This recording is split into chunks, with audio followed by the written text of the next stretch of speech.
Hi friends, எல்லோருக்கும் வணக்கம். எல்லோரும் எப்படி இருக்கீங்க? இன்றைக்கி நான் உங்களோட என்ன வீடியோ ஷேர் பண்ணியிருக்கேன்னு பார்த்தீங்கன்னா, morning to afternoon routine vlog video தான் உங்களோட ஷேர் பண்ணியிருக்கேன். சரி வாங்க வீடியோக்குள்ளே போகலாம். இந்த வீடியோ ஃப்ரைடே மார்னிங் ஒரு 6 o'clockலேருந்து எடுக்க ஸ்டார்ட் பண்ணேன். அதாவது நேற்று காலையில் எடுத்தது தான். முன்னாடி நாள் கொஞ்சம் வெசல்ஸ்லாம் அதிகமாக வாஷ் பண்ண வேண்டியது இருந்தது. அதெல்லாம் வாஷ் பண்ணி பேஸ்கெட்டில் வைக்கிற அளவுக்கு கொஞ்சம் இடம் இல்லை. அதனால் என்ன பண்ணிட்டேன்னா, டைனிங் ஹாலில் இந்த மாதிரி கட்டில் வச்சுருப்பாங்க, அங்கே எடுத்துகிட்டு கமத்திட்டேன். இந்த மாதிரி கமத்தி வைக்கிறப்போ சீக்கிரமாக அந்த வெசல்ஸில் ட்ரை ஆகிட்டு மறுநாள் காலையில் எடுத்து வைக்கிறதுக்குமே ஈஸியாக இருக்கும். அது ஒன்று. ரெண்டாவது பார்த்திங்கன்னா, வெசல்ஸ்லாம் ஈரத்தோடையே வச்சோன்னா சீக்கிரமாக அந்த துருவு பிடிச்சிரும். அந்த மாதிரி பிடிக்காமல் இருக்கணும்னு இந்த மாதிரி காத்தோட்டமாக வச்சு எடுத்து வைக்கிறப்போ நல்லா புதுசு மாதிரியே இருக்கும். அடுத்தது பார்த்திங்கன்னா, இட்லி மாவுமே காலியாகி ஒரு 2-3 நாள் போல் ஆயிடுச்சுங்க. சப்பாத்தி பூரி உப்புமான்னு செஞ்சு 3 நாள் ஓட்டிட்டேன். அதுக்கு மேலே அதெல்லாம் செஞ்சோனாலும் சாப்பிட முடியாது. சரி இன்றைக்கி மாவு அரைச்சா வச்சலான்னு சொல்லி எடுத்து வைக்க ஸ்டார்ட் பண்ணிட்டேன். நான் 1 kg ரைஸ்க்கு 1/4 கிலோ உளுந்துங்கிற ரேஷியோவில் எடுத்திருக்கேன். உளுந்து கூடவே நான் 1 ஸ்பூன் வெந்தயமே சேர்த்துக்கிறேங்க. சேர்த்துட்டு இந்த மாதிரி நல்லா 2-3 டைம் அரிசி உளுந்து ரெண்டையுமே கழிஞ்சிட்டு தேவையான அளவு தண்ணி சேர்த்து இந்த மாதிரி ஒரு ஓரமாக எடுத்து வச்சிடலாம். இது ஒரு 3 மணி நேரம் போல் ஊறட்டும். அதுக்கப்புறம் டெய்லி பண்ணக்கூடிய ஒர்க் வாசல்லாம் கூட்டி விட வந்தாச்சு. ஃபஸ்ட்டு போர்ட்டிக்கோலாம் கூட்டி விட்டுட்டு அதுக்கப்புறமா ஓப்பன் டெரஸ்மே கூட்டி விட்டுட்டேன். ஓப்பன் டெரஸ் எனக்கு எப்போ டஸ்ட்டாக இருக்குன்னு சொல்லி ஃபீல் ஆகுதோ அப்போ மட்டும்தாங்க கூட்டி விடுவேன். டெய்லியெலாம் அதை பண்ணிகிட்டு இருக்க மாட்டேன். அதுக்கப்புறம் லைட்டாக பசிக்கிற மாதிரி இருந்தது. சரி எனக்கு மட்டும் காஃபி போடலான்னு சொல்லி போட்டுக்கிட்டேன். ஹஸ்பண்ட் வேண்டான்னு சொல்லிட்டாங்க.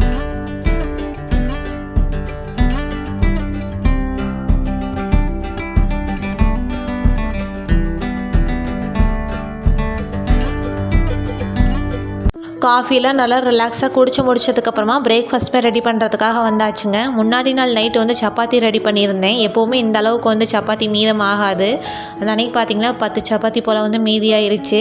சரி அதையே வேஸ்ட் பண்ணணும்னு சொல்லிவிட்டு அதை அப்படியே கொத்து சப்பாத்தி மாதிரி ரெடி பண்ணலான்னு சொல்லி தான் பண்ண ஸ்டார்ட் பண்ணிட்டேன். இது செய்கிறதுமே ரொம்பவே சிம்பிளுங்க. ஃபஸ்ட்டு இதுக்கு தேவையான திங்ஸ் எல்லாமே பார்த்திங்கன்னா 1 by 1 எடுத்து வைக்க ஸ்டார்ட் பண்ணிட்டேன். பெரிய வெங்காயம், தக்காளி, இஞ்சி பூண்டு பேஸ்ட் இது எல்லாமே எடுத்து வச்சுக்கிட்டேன். அதுக்கப்புறம் சப்பாத்தியுமே இந்த மாதிரி எடுத்து ரோல் பண்ணிக்கோங்க. அதை இந்த மாதிரி நான் கட் பண்ணுற பார்த்தீங்களா, இந்த மாதிரி கத்தி வச்சு கட் பண்ணிக்கோங்க. ஏன்னா இந்த மாதிரி கட் பண்ணி செய்கிறப்ப தான் அந்த நூடுல்ஸ் டேஸ்ட்டில் நல்லாயிருக்கும். இப்போ அதே மாதிரி எல்லா சப்பாத்தியுமே கட் பண்ணி எடுத்து வச்சுக்கலாம்.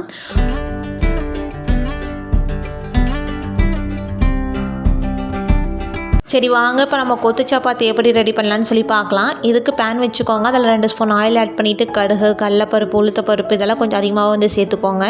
அதுக்கப்புறம் ஒரு பெரிய வெங்காயம் நீளவாக்கில் கட் பண்ணது, கொஞ்சமாக கருவேப்பிலை, ஒரே ஒரு பச்சை மிளகாய், கொஞ்சமாக உப்பு சேர்த்து வெங்காயம் நல்லா கண்ணாடி பதம் வர அளவுக்கு நல்லா வதங்கினதுக்கப்புறமா இது கூடவே 1 ஸ்பூன் இஞ்சி பூண்டு பேஸ்ட் சேர்த்து வதக்கிக்கோங்க.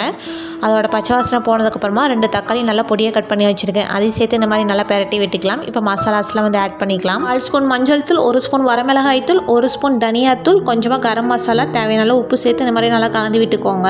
இப்போது இது கூடவே மசாலா கரிஞ்சிடாமல் இருக்கிறதுக்காக கொஞ்சமாக தண்ணி சேர்த்து இந்த மாதிரி நல்லா மிக்ஸ் பண்ணி விட்டிங்கன்னா 10 நிமிஷத்தில் எண்ணெய் பிரிஞ்சு வரும். இப்போ கட் பண்ணி வச்சுருக்க சப்பாத்தி சேர்த்து மீடியம் டு லோ ஃப்ளேமில் வச்சு இந்த மாதிரி நல்லா மிக்ஸ் பண்ணி விட்டு கடைசியாக கொத்தமல்லி தலை தூவி இறக்கிட்டோம் அப்படின்னா சூப்பர் அண்ட் டேஸ்டியான கொத்து சப்பாத்தி ரெடிங்க. இது செய்கிறதுமே ரொம்பவே சிம்பிள். கண்டிப்பாக நீங்களும் ட்ரை பண்ணி பாருங்கள். அடுத்தது பனானா ஸ்மூத்தி எப்படி பண்ணலான்னு சொல்லி பார்க்கலாங்க. அதுக்கு மிக்ஸி ஜார் எடுத்துக்கோங்க. அதில் 1 கிளாஸ் காய்ச்சி ஆற வச்ச பால் சேர்த்துக்கலாம். ஸ்வீட்னஸ்க்கு நான் 3 பேரிச்சம்பழம் சேர்த்துருக்கேன். பேரிச்சம்பழத்துக்கு பதிலாக நாட்டு சக்கரை கூட சேர்த்துக்கலாம். அதுக்கப்புறம் நான் இன்றைக்கி ஒரே ஒரு செவ்வாழை பழத்தை இந்த மாதிரி ரஃபாக சாப் பண்ணி சேர்த்துருக்கேன். செவ்வாழை பழம் தான் சேர்க்கணும்லாம் கிடையாது. உங்களுக்கு எந்த பழம் பிடிக்குமோ அதை சேர்த்துக்கோங்க.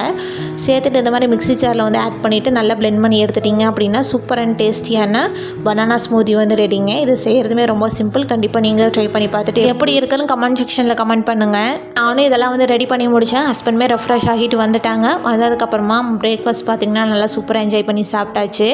சாப்பிட்டுட்டு ஒரு 9:30 போல் அவங்களும் ஒர்க்குக்கு கிளம்பிட்டாங்க. அந்த அன்றைக்கி கொஞ்சம் சமைக்கிற வேலை ரொம்ப சிம்பிளுங்கிறதுனால சைட் பை சைட் பார்த்திங்கன்னா வெசல்ஸில் எதுவுமே வாஷ் பண்ணவே இல்லை. எல்லாமே சேர்த்து வச்சுருந்தேன்.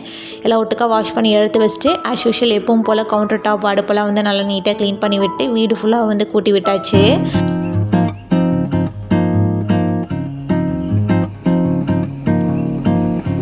அடுத்தது இந்த ஸ்டோரேஜ் பாக்ஸ் பார்த்திங்கன்னா போன வீக் போல் மீஷோலேருந்து ஆர்டர் பண்ணி வாங்கியிருந்தேங்க. நேற்று தான் ரிசீவ் ஆகியிருந்தது. நைட்டே வாஷ் பண்ணி எடுத்து வச்சுருந்தேன் இன்றைக்கி வெஜிடபிள்ஸ்லாம் எடுத்து வைக்கிறதுக்காக.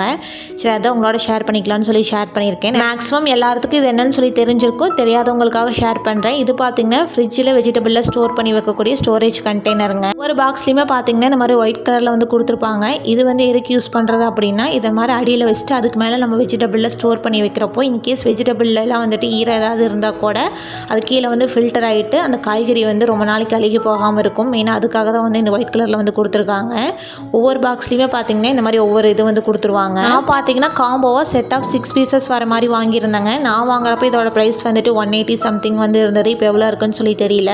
உங்களுக்கு யாருக்காவது இந்த ஸ்டோரேஜ் பாக்ஸ் வந்து வாங்கணும்னு சொல்லி நினைக்கிறீங்கன்னா கீழே வந்து கமெண்ட் பண்ணுங்கள். நான் இதுக்கான லிங்க் வந்து கீழே உள்ள டிஸ்கிரிப்ஷன் பாக்ஸில் வந்து ஆட் பண்ணிடுறேன். தேவைப்பட்ட செக் பண்ணி பார்த்து வாங்கிக்கோங்க. இனி அடுத்ததாக காய்கறியில் எடுத்து அந்த பாக்ஸில் ஸ்டோர் பண்ணி வைக்கிறது தான். ஃபஸ்ட்டு ஃப்ரிட்ஜில் வந்து என்னென்ன காயில் இருக்கோ அதெல்லாமே எடுத்து கவுண்டர் டாப் மேலே வந்து வச்சாச்சுங்க. ஏன்னா அந்த மாதிரி வைக்கிறப்போ தான் எதாவது இந்த பாக்ஸ்க்கு வந்து செட் ஆகுதுன்னு வந்து பார்த்து எடுத்து வைக்க முடியும். ஃபஸ்ட்டு 3 கண்டெய்னரில் பார்த்தீங்கன்னா மல்லி, புதினா, கருவேப்பிலை 3மே தனித்தனி கண்டெய்னரில் வந்து போட்டு எடுத்து வச்சாச்சுங்க. அதுக்கப்புறமா கேரட், கத்திரிக்காய், நெல்லிக்காய் இதெல்லாமே வந்து கம்மியாக தான் வந்து இருந்தது. ஸோ அதனால் 2 தான் வந்து வச்சுக்கலான்னு சொல்லிட்டு ஸோ அந்த கண்டெய்னரில் வந்து எப்படி இடம் பத்துதோ அதுக்கு தகுந்த மாதிரி வந்து எல்லாம் எடுத்து வச்சாச்சு. மார்க்கெட்டில் இந்த குட்டி கத்திரிக்காய் வந்து கிடச்சிதுங்க. இது சாம்பாரில் வந்து போட்டிருந்தேன். அவ்வளோ சூப்பராக வந்து இருந்தது. உங்களுக்கு கிடச்சிதுன்னா ஒன்ஸ் வந்து ட்ரை பண்ணி பாருங்கள்.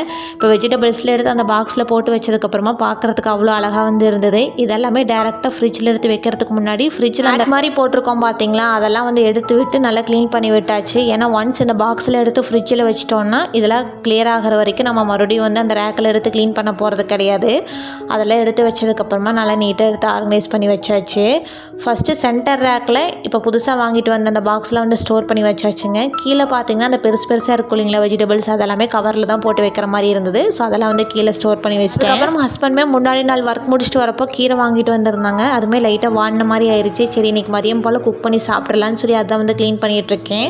ஃபஸ்ட்டு நல்லா இருக்கக்கூடிய கீரை மட்டும் நல்லா க்ளீன் பண்ணி வேறு ஒரு பிளேட்டில் வந்து மாற்றி எடுத்து வச்சாச்சுங்க. மண் வந்து லைட்டாக இருக்க மாதிரி வந்து ஃபீல் ஆச்சு. அதனால் என்ன பண்ணிட்டேன்னா அந்த மாதிரி பக்கெட்டில் போட்டு நல்லா 2-3 டைம் நல்லா வாஷ் பண்ணி எடுத்துட்டேன். ஏன்னா இந்த மாதிரி வாஷ் பண்ணி எடுக்கிறப்ப தான் அந்த மண்ணெல்லாம் வந்து இல்லாமல் இருக்கும். ஸோ அதையுமே வாஷ் பண்ணி எடுத்து நல்லா தண்ணியெல்லாம் ஃபில்டர் ஆகிறதுக்காக வந்து எடுத்து வச்சாச்சுங்க. அதுக்கப்புறம் பார்த்தீங்கன்னா கொஞ்சம் நேரம் வந்து ஃப்ரீ தான். ஏன்னா ஒரு 11:30க்கு மேலே மதிய லஞ்ச் வந்து பண்ண ஸ்டார்ட் பண்ணால் கரெக்டாக இருக்குன்னு சொல்லி ஊருக்குள்ளே கொஞ்சம் ஃபோன் பேச வேண்டியது இருந்தது. அதெல்லாம் வந்து பேசிகிட்டு இருந்தேன்.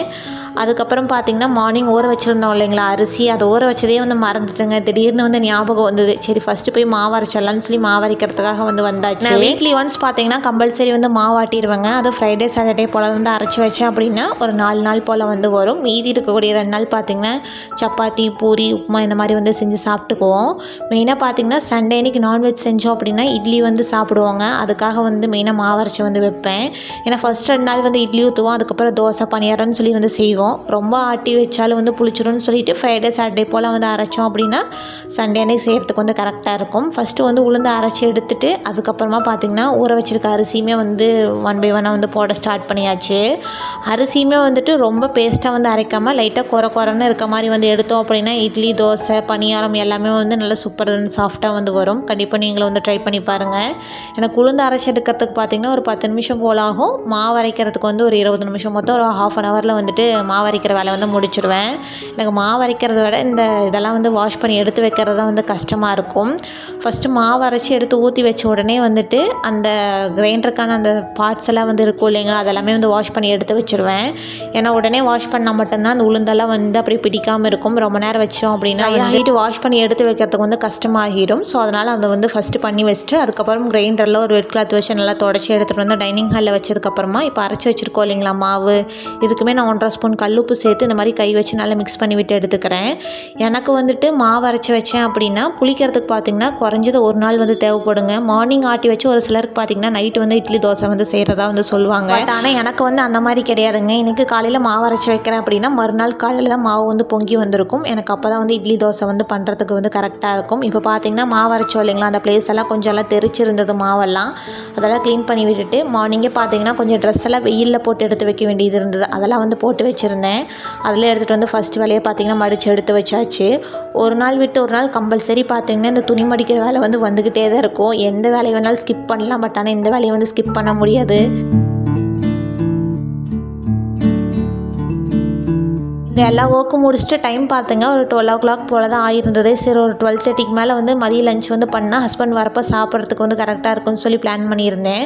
ஒரு ½ அன் ஹவர் டைம் இருக்குல்ல, அதுக்குள்ளே கொஞ்சம் செடிக்கெல்லாம் மண்ணெல்லாம் போட வேண்டியது இருந்தது. அதெல்லாம் போடலான்னு சொல்லி தான் வந்து எடுத்துகிட்ருக்கேன். இது பார்த்திங்கன்னா ஃபுல்லாகவே வந்து செம்மண் தாங்க. செடிக்கெலாம் போடுறதுக்காக ஹஸ்பண்ட் வந்து கேட்டுட்டு இருந்தேன். அவங்க தெரிஞ்சவங்கள்ட்ட சொல்லி எனக்கு ஒரு சாக் ஃபுல்லாக வந்து வாங்கிட்டு வந்து கொடுத்துருந்தாங்க. இது கொண்டு வந்து கொடுத்து கூட ஒரு 1 week மேலே ஆயிடுச்சு. போடுறதுக்கு வந்து டைம் இல்லை. சரி இன்றைக்கெலாம் போட்டு விட்டுறலான்னு சொல்லி தான் வந்து எடுத்துகிட்ருக்கேன். ஸோ கப்பில் இந்த மாதிரி கொஞ்சம் கொஞ்சமாக எடுத்து வேறு பகுதியில் வந்து இந்த மாதிரி போட்டு விட்டாச்சுங்க. அது இந்த மாதிரி குட்டியாக கட்டி இருந்தாலுமே வந்து பிரச்சனை கிடையாது. அதை அப்படியே வந்து போட்டுட்டோம் அப்படின்னா தண்ணி ஊற்றுவோம் இல்லைங்களா, அது அப்படியே வந்து கரைஞ்சி இதாகி வந்துடும். ஸோ இதே மாதிரி இருக்கிற எல்லா செடிக்குமே வந்து போட்டு விட்டாச்சு. நீ புதுசாக செடியெல்லாம் வந்து வைக்கலான்னு சொல்லி யோசிச்சிருக்கேன். சரி அக்னி வெயில் போனதுக்கப்புறமா வச்சுக்கலான்னு சொல்லி பிளான் பண்ணியிருக்கேன். இப்போ மண்ணெல்லாம் போட்டதுக்கப்புறமா அந்த மண்ணெல்லாம் கரையிறதுக்காக கொஞ்சமாக தண்ணியுமே வந்து ஊற்றி விட்டாச்சு. இந்த மண்ணெல்லாம் போடுறதுக்கு முன்னாடி சாப்பாட்டுக்கு தேவையான அரிசி எல்லாமே வந்து ஊற வச்சுட்டு தாங்க போயிருந்தேன். ஸோ அதெல்லாம் வந்து எடுத்து வச்சுட்டேன். மதிய லஞ்சுக்கு என்ன மெனுன்னு பார்த்தீங்கன்னா கீரை பொரியல், தக்காளி ரசம், ஒயிட் ரைஸ் தான் வந்து வைக்க போகிறேன். தக்காளி ரசத்துக்கு ஒரு கடாயில் சின்ன நெல்லிக்காய் சைஸ் புளி, 2 தக்காளி ரஃபாக சாப் பண்ணது, அதை முழுகிற அளவுக்கு தண்ணி சேர்த்துட்டு அடுப்பில் வச்சு ஒரு 10 நிமிஷம் வேக வச்சு வந்து எடுத்துக்கோங்க. இந்த மாதிரி வேக வச்சு செய்கிறப்போ ரசம் வந்து ரொம்ப டேஸ்ட்டாக வந்து இருக்கும். அது வேகிறதுக்குள்ளே நம்ம மார்னிங் வாஷ் பண்ணி வச்சுருந்தோம் இல்லைங்களா கீரை, அதுவுமே நல்லா சுத்தமாக தண்ணியெல்லாம் வந்து ட்ரை ஆயிருச்சு. அதெல்லாம் வந்து கட் பண்ணி எடுத்துக்கிட்டேன். அதுக்கப்புறம் கீரைக்கு தேவையான சின்ன வெங்காயம் எல்லாமே கட் பண்ணி வச்சுட்டு சைட் பை சைட் பார்த்திங்கன்னா ஒயிட் ரைஸ்மே வந்து வச்சு விட்டாச்சு. இப்போ கீரை பொரியல் செய்கிறதுக்கு இந்த மாதிரி கடாய் வச்சுக்கோங்க. அதில் 3 ஸ்பூன் ஆயில் ஆட் பண்ணிவிட்டு கடுகு, கடலப்பருப்பு, உளுத்தப்பருப்பு இதெல்லாம் சேர்த்து நல்லா பொரிஞ்சதுக்கப்புறமா ஒரு 7-8 சின்ன வெங்காயம் ரஃபாக சாப் பண்ணது, 4 காஞ்ச மிளகாய் சீட்ஸ் எல்லாம் ரிமூவ் பண்ணிவிட்டு எடுத்து வச்சுருக்கேன். அது கூடவே கொஞ்சமாக கருவேப்பிலை, உப்பு சேர்த்து நல்லா வதக்கி எடுத்துக்கலாம். அதுக்கப்புறம் நம்ம கட் பண்ணி வச்சுருக்கோம் இல்லைங்களா கீரை, அது ஃபஸ்ட்டு பாதி போட்டு நல்லா வதங்கினதுக்கப்புறமா மீதி இருக்கக்கூடிய கீரையை வந்து சேர்த்துக்கோங்க. ஏன்னா அந்த மாதிரி வதங்குறப்போ தான் வந்துட்டு அந்த கடாயிலிருந்து வெளியே தெரிக்காமல் இருக்கும், அதுக்காக தான். இப்போ இந்த மாதிரி நல்லா கலந்து விட்டிங்கன்னா கீரையிலேருந்தே லைட்டாக வந்து தண்ணி விடும். இன்கேஸ் உங்களுக்கு வந்து தண்ணி விடலை அப்படின்னா லைட்டாக வந்து தண்ணி தெளித்து விட்டுக்கோங்க. இப்போ மீடியம் டு லோ ஃப்ளேமில் வச்சு இந்த மாதிரி நல்லா பெரட்டி விட்டிங்கன்னா ஒரு 20 நிமிஷத்தில் நல்லா வெந்து வரும். இதை நம்ம அப்படியே எடுத்து சர்வ் பண்ணுறதுனால சேவ் பண்ணலாம். எனக்கு வந்து தேங்காய் பூ போட்டால் ரொம்ப பிடிக்குங்க. அதனால் தேங்காய் பூ போட்டு இந்த மாதிரி நல்லா மிக்ஸ் பண்ணிவிட்டு ஈரப்பதம் போனதுக்கப்புறமா எடுத்து சர்வ் பண்ணிட்டேன். சூப்பர் அண்ட் டேஸ்டியான வந்து கீரை பொரியல் வந்து ரெடிங்க. இதை செய்கிறதுமே ரொம்ப சிம்பிள். கண்டிப்பாக நீங்களும் வந்து ட்ரை பண்ணி பாருங்கள். இனி அடுத்ததாக தக்காளி ரசத்துக்கு நம்ம வேக வச்சு வச்சுருந்தோம் இல்லைங்களா தக்காளி, அதுவுமே நல்லா ஆறுனதுக்கப்புறமா இந்த மாதிரி கை வச்சு கரைச்சிட்டு இந்த மாதிரி ஃபில்டர் பண்ணி வந்து எடுத்துக்கோங்க. இதுக்கு மசாலாஸ் வந்து ஒன்று இடித்து எடுக்க போகிறாங்க. அதுக்கு இடிக்கல்ல 4 பல் பூண்டு, ஒரே ஒரு காஞ்ச மிளகாய், ஒரு சின்ன சைஸ் பச்சை மிளகாய், 1/4 ஸ்பூன் மிளகு, 1/4 ஸ்பூன் சீரகம் இதெல்லாம் சேர்த்து நல்லா 1-2 வந்து தட்டி எடுத்துக்கோங்க. இப்போ நம்ம இடித்து வச்சுருக்க அந்த மசாலாவை வந்து நம்ம ஆல்ரெடி கரைச்சி வச்சுருக்கோம் இல்லைங்களா தக்காளி புளி தண்ணி, அதுக்குள்ளே வந்து சேர்த்துக்கோங்க. இது கூடவே கொஞ்சமாக கருவேப்பிலை, ஒரு 1/4 ஸ்பூன் மஞ்சள் தூள், கொஞ்சமாக பெருங்காயத்தூள் வந்து சேர்த்துக்கோங்க. இப்போ பார்த்தீங்கன்னா ரசத்துக்கு தேவையான அந்த பேட்டர் வந்து ரெடியாக இருக்குது. இப்போ இதுக்கான தாளிப்பை வந்து ஆட் பண்ணிடலாம். இது பண்ணுறதுக்கு கடாயில் கொஞ்சமாக ஆயில் ஆட் பண்ணிவிட்டு கொஞ்சமாக கடுகு சேர்த்து நல்லா பொரிஞ்சதுக்கப்புறமா நம்ம ரெடி பண்ணி வச்சுருக்கோம் இல்லைங்களா அந்த பேட்டர், அதை வந்து இது கூட சேர்த்துக்கோங்க. சேர்த்துட்டு நான் 1 ஸ்பூன் கல்லுப்பு வந்து சேர்த்துருக்கேன். சேர்த்து இந்த மாதிரி நல்லா கலந்து விட்டுக்கோங்க. இப்போ கலந்து விடுறப்போ புளிப்பு வந்து கரெக்டாக இருக்குன்னு சொல்லி செக் பண்ணி பார்த்துக்கோங்க. எனக்கு அதில் இருக்கக்கூடிய புளிப்பே வந்து கரெக்டாக இருந்தது. இன்கேஸ் உங்களுக்கு வந்து புளிப்பு கொஞ்சம் அதிகமாக இருக்க மாதிரி இருந்ததுன்னா தண்ணி வந்து ஆட் பண்ணிக்கோங்க. இப்போ ஒரு கொதி விட்டு ஃபைனலாக மல்லி இலை தூவி இறக்கிட்டோம் அப்படின்னா சூப்பர் அண்ட் டேஸ்டான தக்காளி ரசம் வந்து ரெடிங்க. குயிக்காக வந்து பண்ணி முடிச்சிடலாம். டேஸ்ட் வந்து ரொம்ப அல்டிமேட்டாக இருக்கும். கண்டிப்பாக நீங்களும் வந்து ட்ரை பண்ணி பாருங்கள். மதிய லஞ்சுக்கு நல்லா சுட சுட ஒயிட் ரைஸ், தக்காளி ரசம், கூடவே கீரை பொரியல், அதுக்கப்புறம் முன்னாடி நாள் வச்ச தக்காளி வந்து கொஞ்சம் இருந்தது, அதை வச்சு மதிய லஞ்ச் வந்து நல்லா சூப்பராக என்ஜாய் பண்ணி சாப்பிட்டாச்சு. ஓகே ஃப்ரெண்ட்ஸ், உங்களுக்கு இந்த வீடியோ ரொம்ப பிடிச்சிருக்குன்னு சொல்லி நினைக்கிறேன். உங்களுக்கு இந்த வீடியோ பிடிச்சிருந்த வீடியோக்கு ஒரு லைக் கொடுங்க. இப்போ தான் நீங்கள் சேனலை ஃபர்ஸ்ட் டைம் பார்க்குறீங்கன்னா சேனலை சப்ஸ்கிரைப் பண்ணிக்கோங்க. உங்களை அடுத்தது இன்னொரு விலாகில் வந்து நெக்ஸ்ட் வீக் மீட் பண்ணுறேன். தேங்க்ஸ் ஃபார் வாட்சிங்.